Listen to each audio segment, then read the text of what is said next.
What's up, y'all? It's Antoine Winfield Jr., safety for the Tampa Bay Buccaneers. What's up, y'all? This is Jahad Wolf from the New York Giants. What's good, y'all? This is Sterling Shepard. This is Justin Tuck. This boy Flex Gilbert, Super Bowl 42 world champion. Chris Godwin from the Tampa Bay Buccaneers. What's up? This is Saquon Barkley. Dex Lawrence II. Yo, this is Mike Evans with the Tampa Bay Bucks. And we about to go live on Flag on the Play.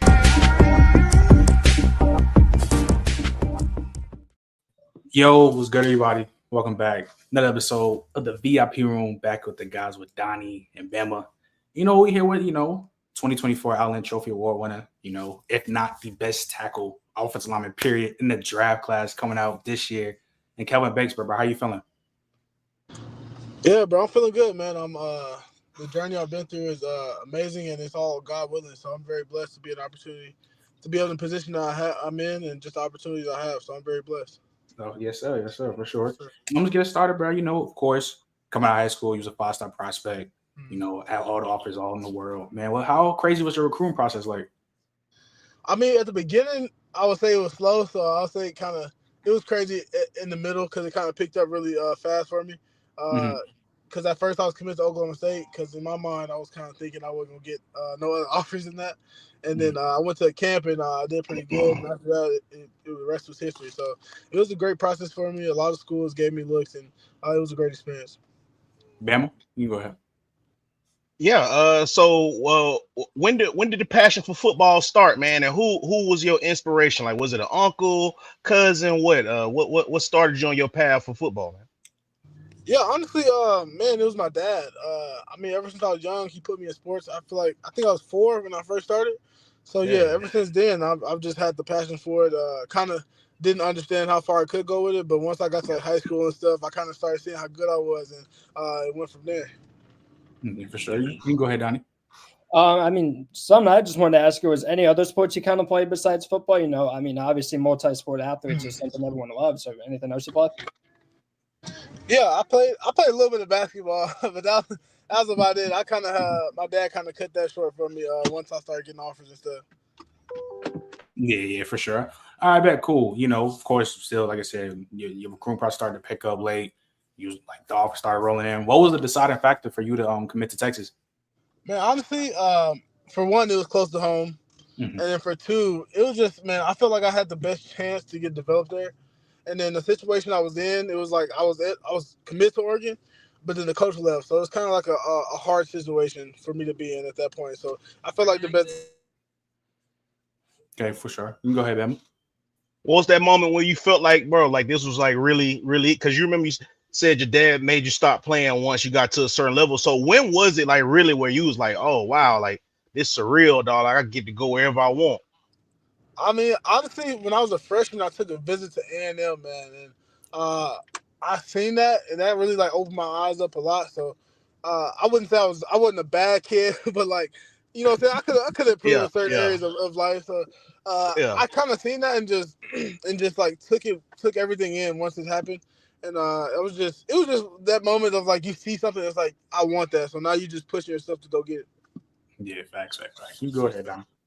Something I wanted to ask, like, do you kind of feel like you have a chip on your shoulder when you look at the recruiting websites, like none of them had you listed as the best offensive lineman. And, look where you are now. Like people might say you are the best offensive lineman. So you kind of have your chip on your shoulder like that?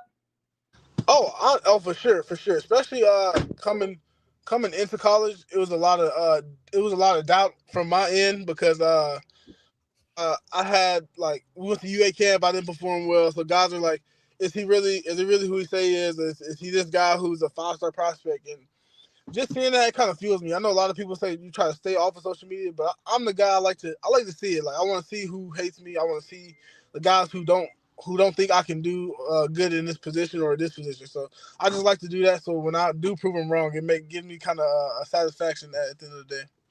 Yeah, for sure. All right. So, of course, talking about when you committed to Texas, going into your first year, it's a lot of things that happen, of course, with your first year in college stuff. Yeah. And I know I had my personal experience. Yeah. So I've got to ask you this. I asked everybody else on the pod. But what was your hardest workout at UT? Yeah, man. We had a thing called Longhorn shuttles, man. It may sound simple, but it's not simple at all. So what we do is it's like a 15-yard increment. So he'll say 15, 10, 5. So that means we got to go 15 yards, come back, go 10, come back, go 5, come back. But like you got to do it like he'll say left hand down, right hand back. But if you mess up, you got to do it again. And our goal number will start from like say we have 12 games a season. Our goal number will start at 12, and then they'll go up the next week to like 20, and they'll go up to 25, and then they'll go up to 30. So just imagine a guy keep messing up, and now you got to do 40 long shoulders.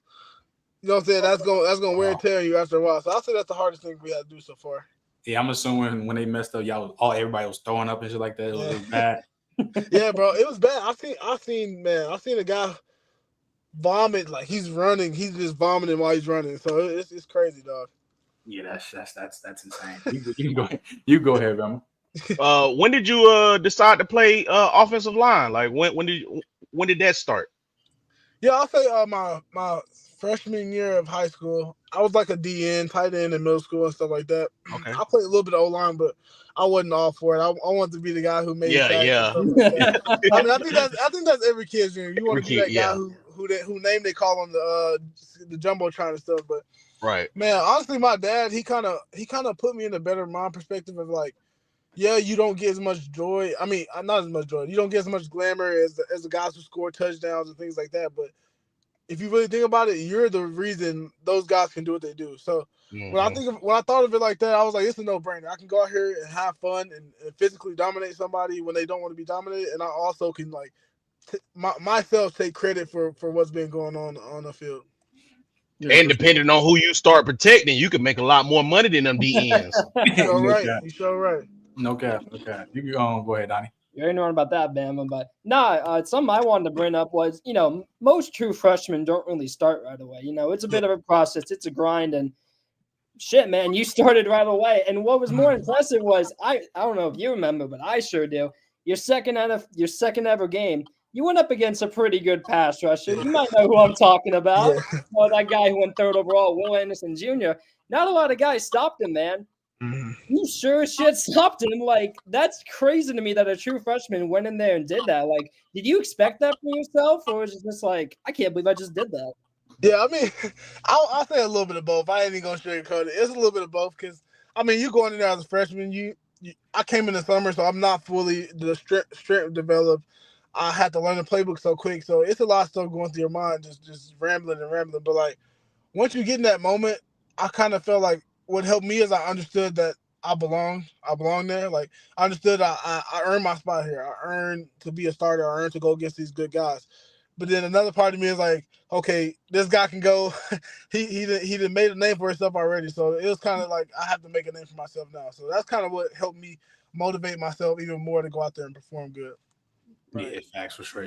Like I said, of course, talking about freshman year, going all through these things, man. Another probably a harder experience that you probably went through. Because I ask these questions all the time with the guys. Yeah. So, bro, how hard was your first fall camp?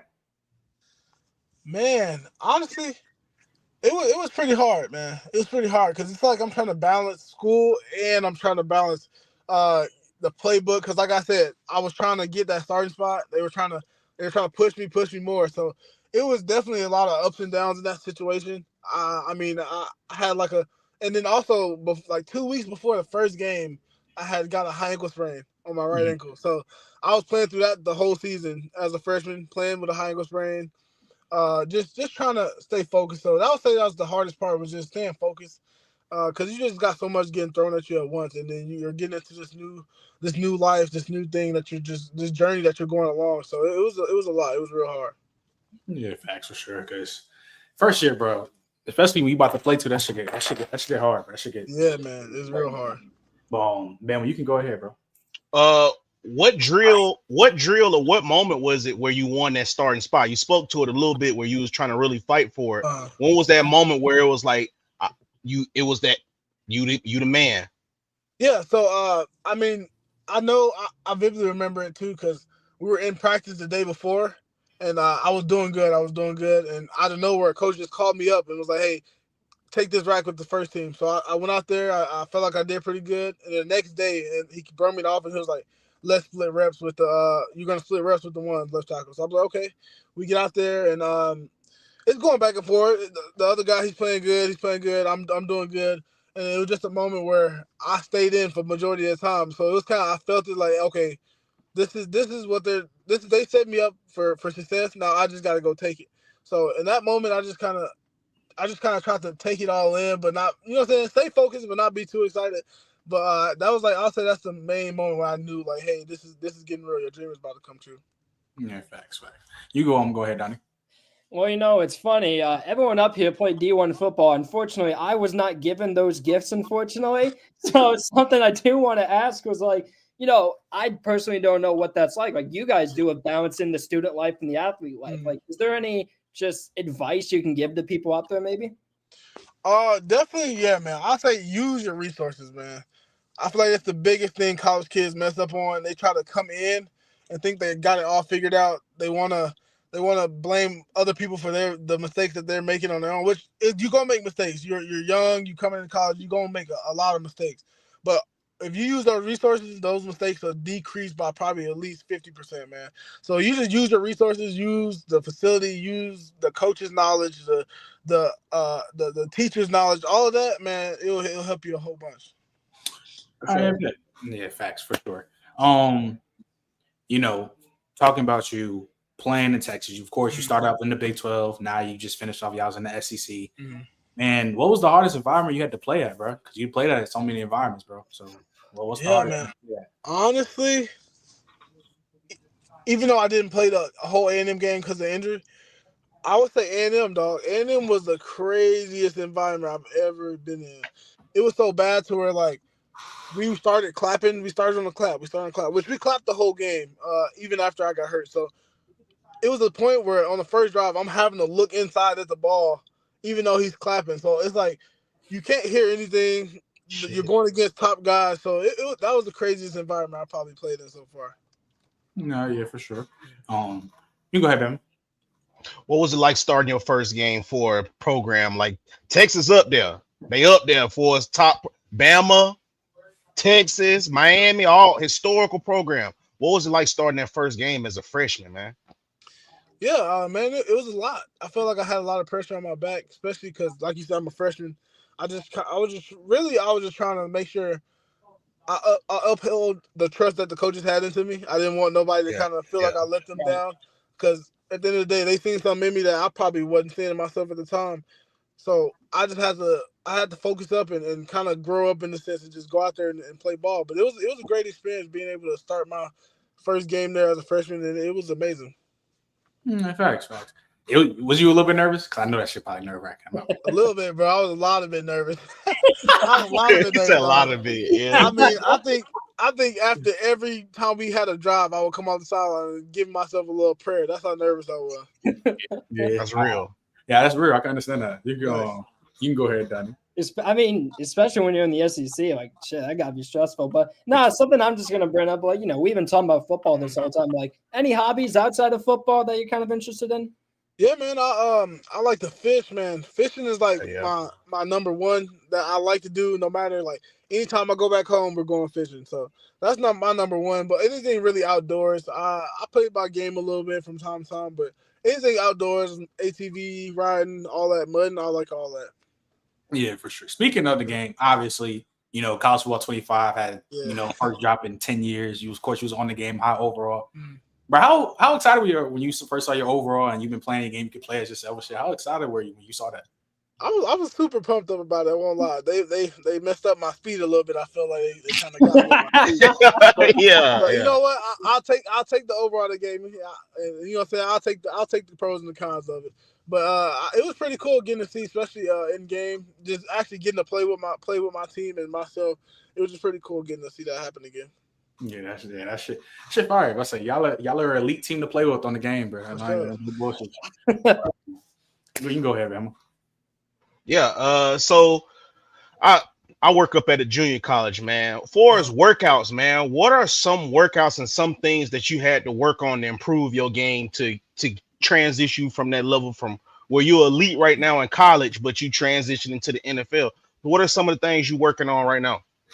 Yeah, I'll say my explosiveness. Explosiveness has been number one for us, especially like you said, transitioning from college to the NFL. NFL range, just getting that explosiveness to get out on your 40, get out when you're run blocking, just different things like that, and also to the mentality to keep your muscles, the fatigue in your muscles, like consistently being able to do something over and over and over, no matter how tired your muscles are, just having that steady pace of mentalness in your mind, and then having your muscles being trained that way as well. Yeah, facts for sure. You go ahead, Donnie. So it's something I just wanted to bring up. So I'm super big into the NFL draft. Every year I'm always doing a bunch of stuff. And I remember watching you, and I was like, this cat's different. You know what I mean? Like, is there something about your game that you think you take the most pride in? Is it your footwork, explosiveness, your hands, anything like that?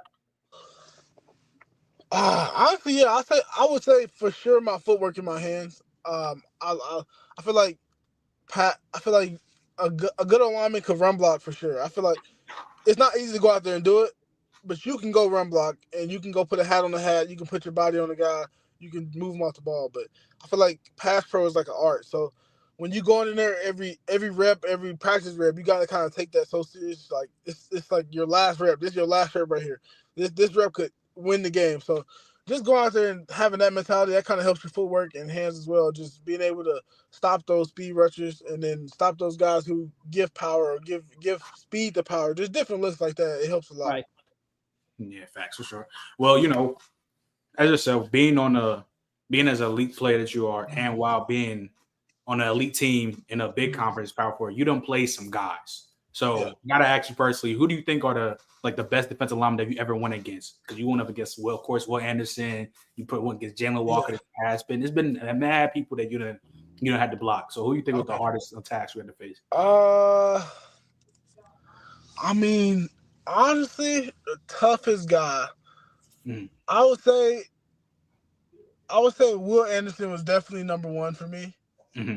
And second, I would say Michael Williams. Michael, he's a I wouldn't say he's a slept on guy. Everybody has high hopes for Michael and all this stuff, but he's definitely a guy who has a motor. He's gonna go, and his body frame kind of fits with that as well. So just for him to be able to move as quick as he does and come off the ball as explosive as he can, it helps him a lot in the pass pro game.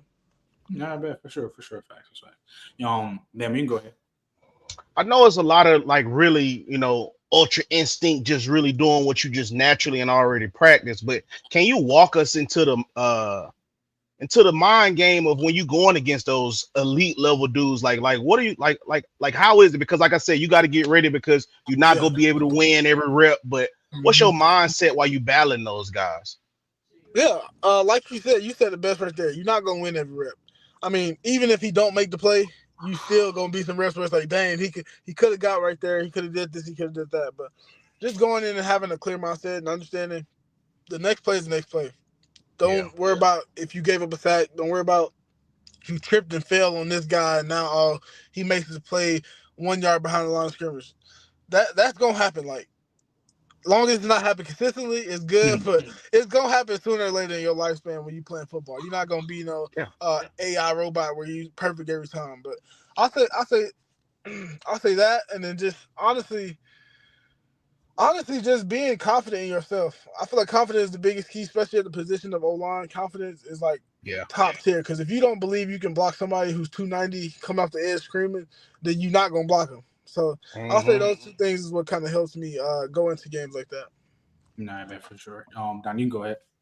I just wanted to bring up real quick, your boy on the other side of the O-line, Cameron Williams. I mean, he's getting a lot of hype right now within the NFL. Like, what's his deal, man? Like, because when you watch him, it's like, dude, this dude does some crazy stuff. Like, just what's your thoughts on him, man?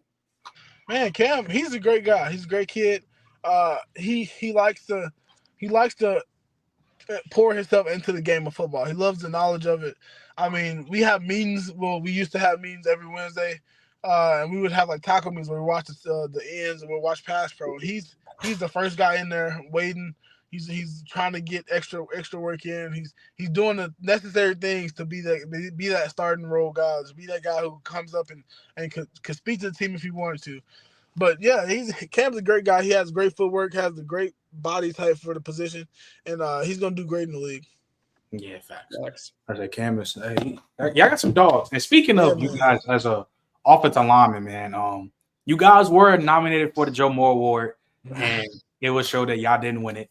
Do you personally feel like, man, like y'all got robbed, man, all that? Because, like, you know what I'm saying? Yeah, I mean, I don't like to say rob because at the end of the day, they gave it to whoever they thought was the best line, and that's what it is. I agree. Right. I agree with whatever decision they make.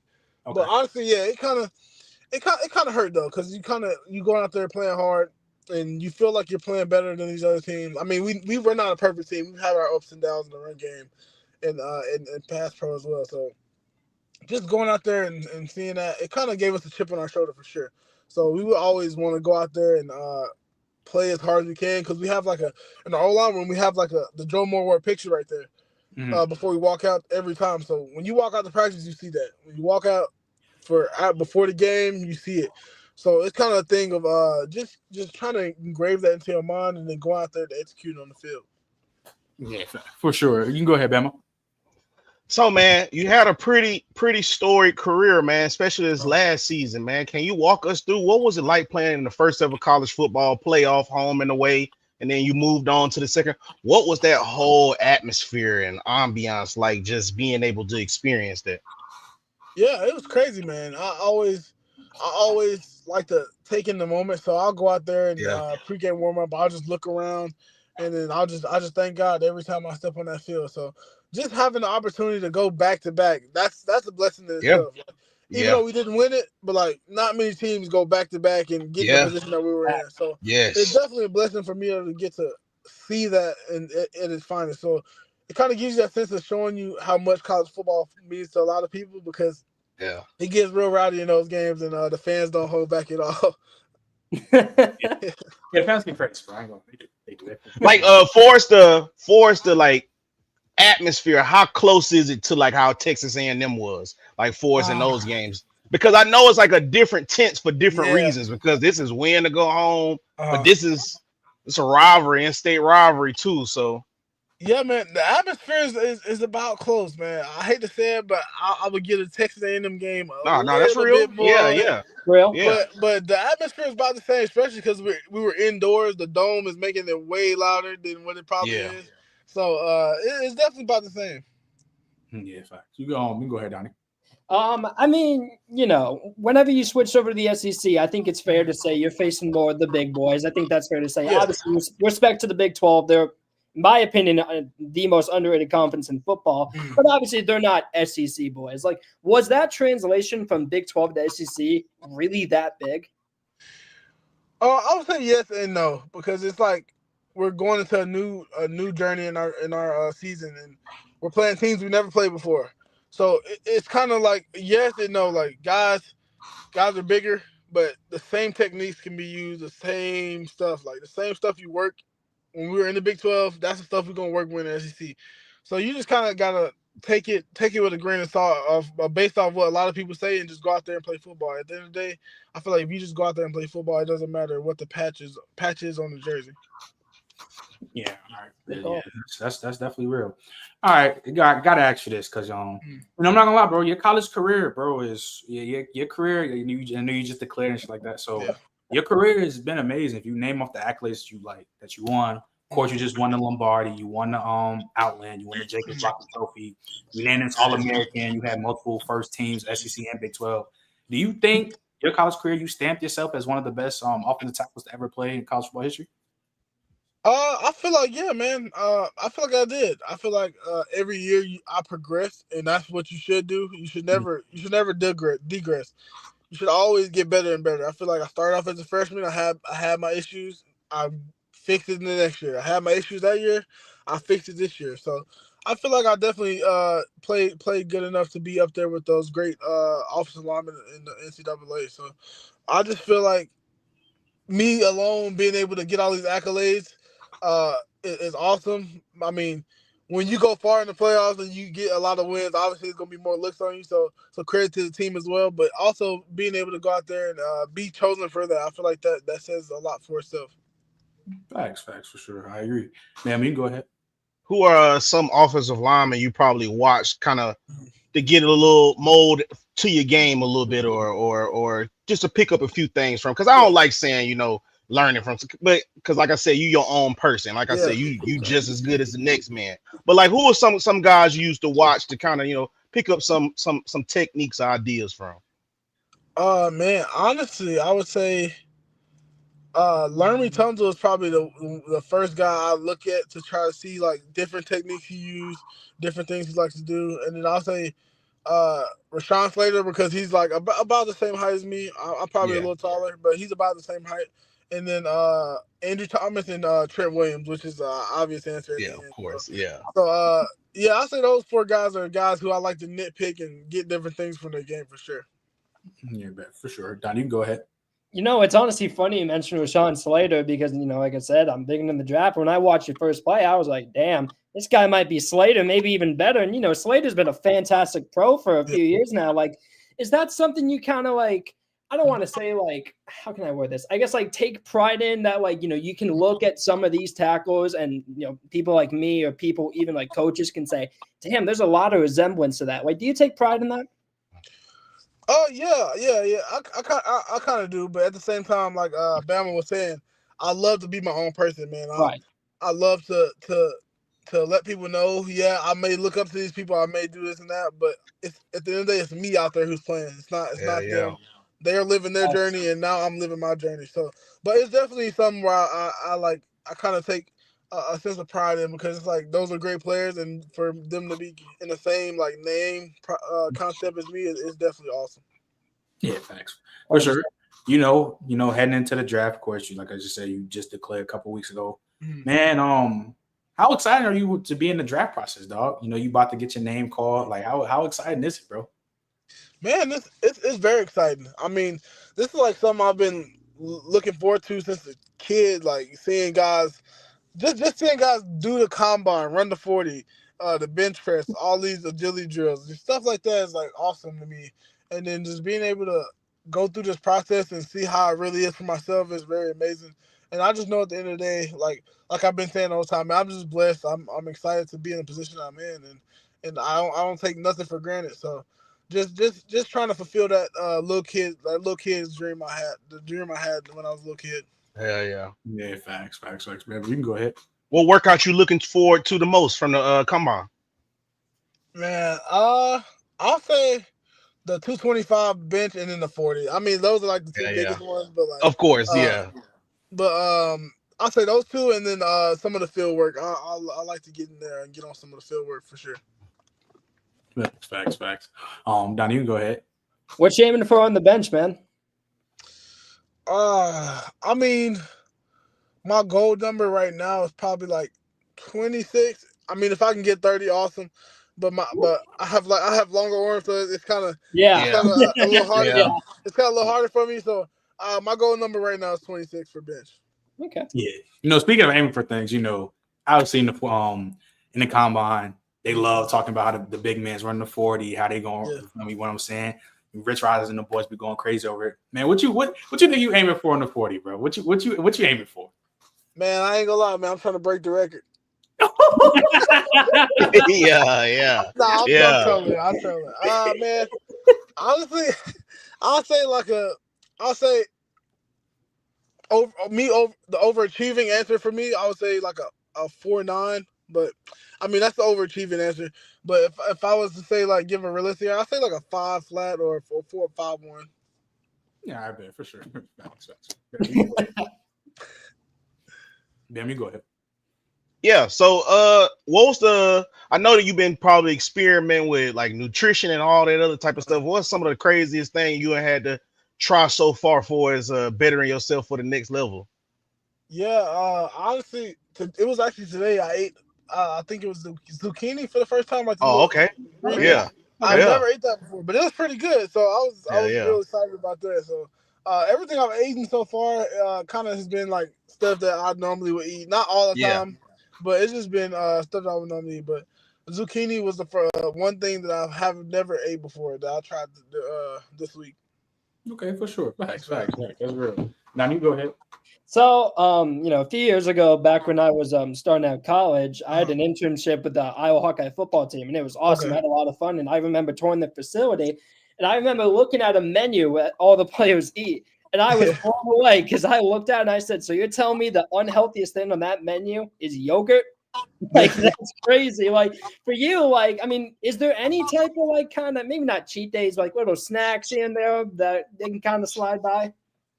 I mean, right now they have us on like a strict plan. Like we wake up and we'll text the chef like 10 minutes before we get up, and they'll have food ready. Then we get lunch. They cook it for us again. Then they'll have dinner pre-prep for us already. So, I mean, there's really no like space for us to go off of our regiment. So right now it's really been like steady C. I mean, we have sometimes where you'll come back, you'll have like a snack or something like a protein shake or granola bar, things like that. But other than that, we've been like head on. So they always have it prepared for us, so you can't get off course at all. Yeah, bro. Adding on to that, I was just about to ask you, bro, because of course you're in the draft process right now. Man, what's your schedule like right now? Because I know it could probably be hectic, but like, what is your draft process right now? So, you know, you out of town right now. You in Cali working out. Yeah. So what's the schedule like? I mean, it's not. I wouldn't say it's horrible. It's definitely better than the college schedule because you kind of you get times in between the day where you have downtime before you got to go work out again. And I'll say the longest day we probably would have was probably a day like this today. We'll end at like around like 4 or something like that. But other than that, man, it's pretty like simple. We probably will end working out every day around like 2 or 3 on most days, and then we'll have treatment probably after that like at 4, or we'll get it done earlier in the day. So it's really pretty quick. Most likely you'll always be done at 4 o'clock every day for sure. Yeah, facts. Then we go ahead. So from your football career so far, man, what's been the most memorable experience building all the way up until this point?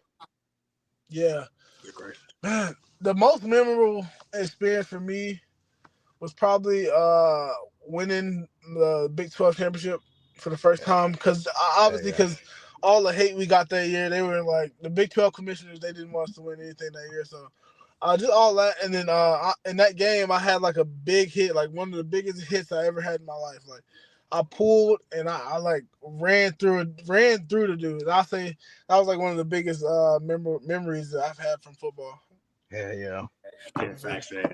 Probably your bench was probably going crazy when I had it. Man. That's all. Donnie, you can go ahead. You know, it's always a common, like, funny question when people are like, oh, what team do you want to play for? I'm just going to keep it sweet and simple. Would you rather play someplace cold or warm?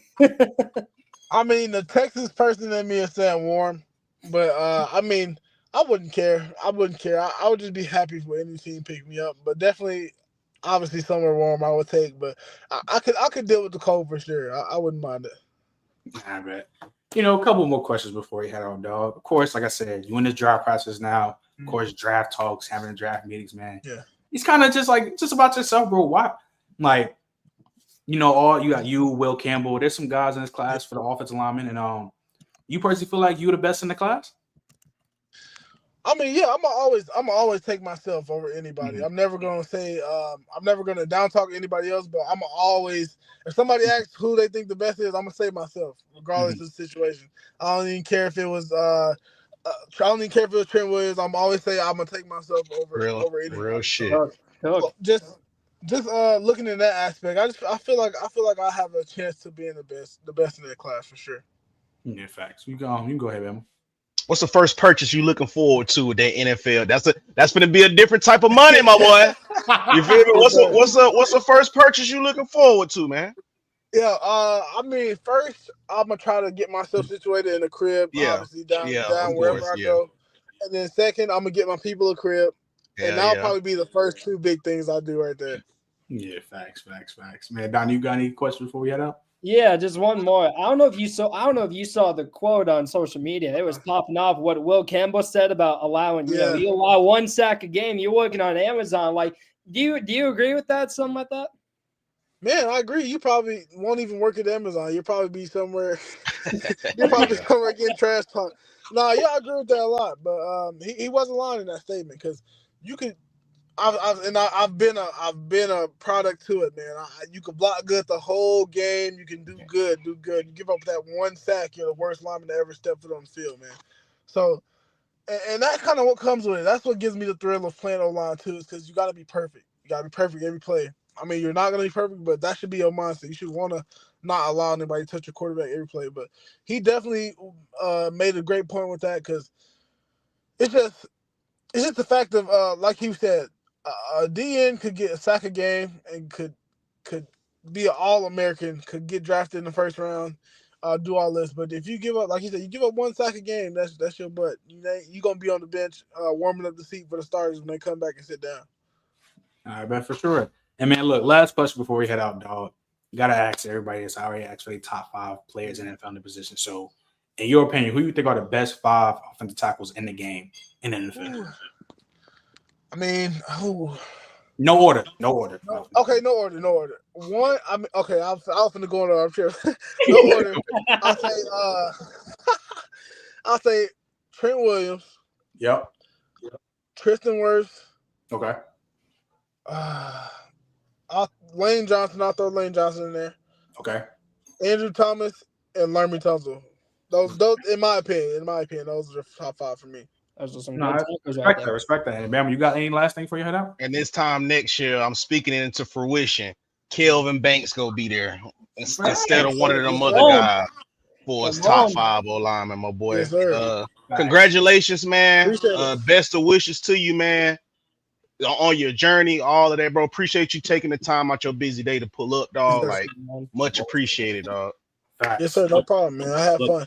Facts, man. Chat, that's going to do it for the interview. Kelvin, like I said, appreciate you, dog. You coming out here for like 40 minutes, chopping up with us. Appreciate y'all, Donnie and Bama pulling up as always.